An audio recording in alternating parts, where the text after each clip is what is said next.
Okay, I'm going to be showing this heater, which I don't know what brand it is, because the label on the back, they made it out of paper.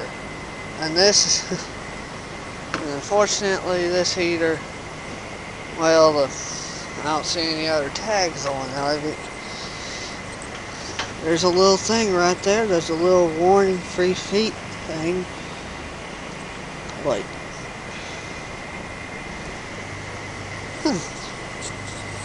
Most heaters, it's 9 feet. Of course, this one's way safer than most of the older ones.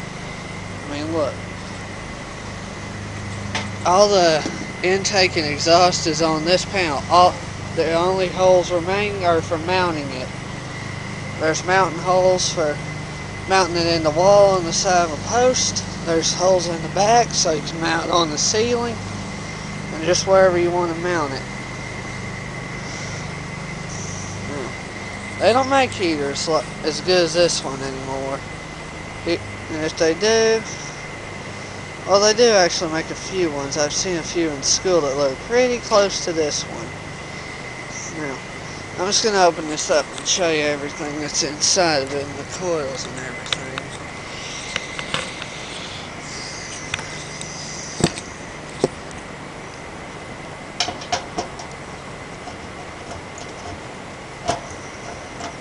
Now, in a few months, this here will be having parts added to it, but I just gotta find them. Because this heater doesn't have a thermostat, it doesn't have a direct on-off switch, it's just a switch that controls both the fan and it's either the heat is on or the heat is off. The fan stays on.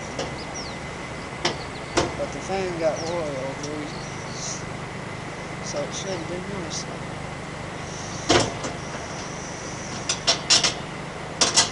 Now these are some of the nicer screws I've seen. You need to take them and paint them black so that they match. There's a lot to add on to this case. And I do need a plan. Just get all these final screws out.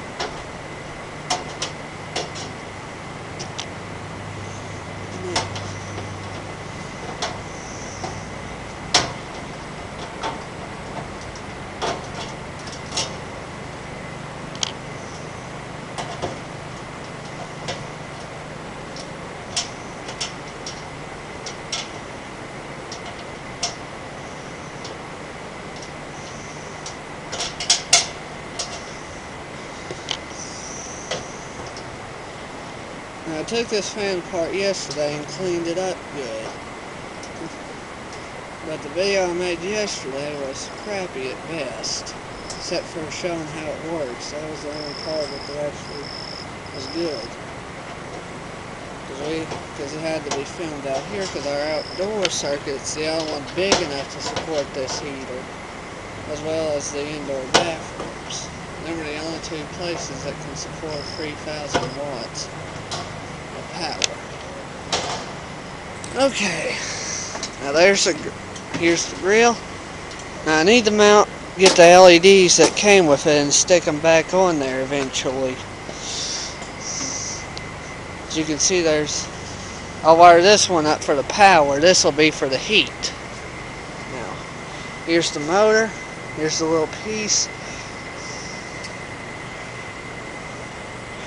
As you can see, it's got a weird little system for holding it on. See, it's got this nut here, then the blades, then there's a rubber gasket behind it that holds it on. And I think I can get it off.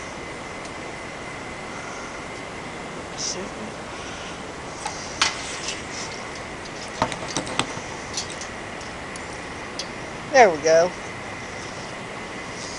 Now it uses a system similar to most fans that you see in convenience stores, schools, pretty much everywhere today. Just look up at the ceiling. Here's the blades. Now see the pitch on them? It's a nice pitch.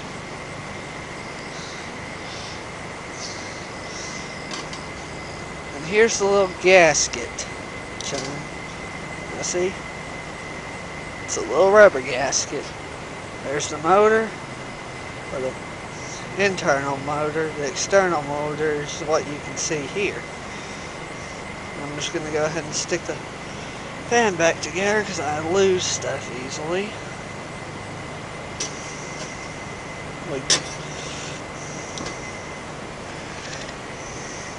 Oh yeah, I got it lined up the wrong way. I want it lined up for maximum efficiency because you don't want that blade or the rubber gasket spinning. Now let's get that fan on.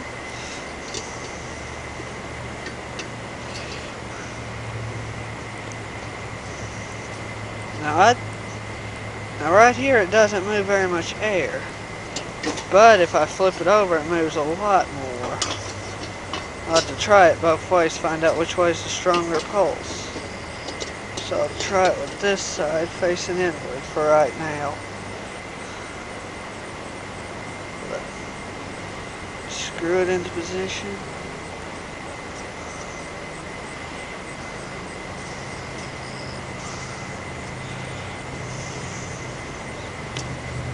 Hello, Mr. Honeybee. I see you. Aaron's looking for flowers, which there's a big one right over there. A big old pink one right there. Now, I'm going to lift it up and show you everything. See, it's got a heating system a lot nicer. Now, this is only one bank of coils. Most heaters today use 2 or 3 smaller banks that use only 500 watts apiece. Here's the motor, and there's the mount for it. It's similar to what you find in air conditioning units, is where I found the most common. And as you can see, they use the nice ceramic ones. See all that? Ceramic, not plastic, or whatever they use in today's heaters. Then there's the positive pole, and there's a negative pole. And all the heat coils again. There's the switch that turns the heat on and off. Now, the fan's directly connected. It goes from this wire to both terminals to get power. Now, it was powered this way before. I just took and added a little duct tape. And then the heating coils, wire comes from a negative power supply, goes into the switch, then the switch goes to the coils then go back to the positive for the rest of the juice.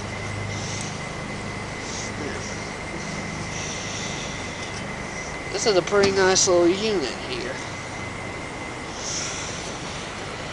I ain't gonna remove everything because I just kinda don't want to have to put it all back together. Uh-oh. What's it hitting on? Oh, it's hitting on the power cord for the fan. You don't want it to hit that.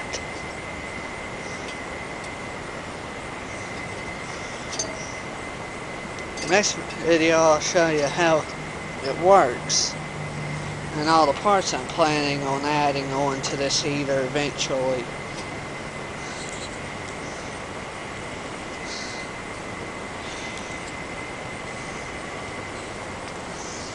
And for that I'm going to screw the grill on.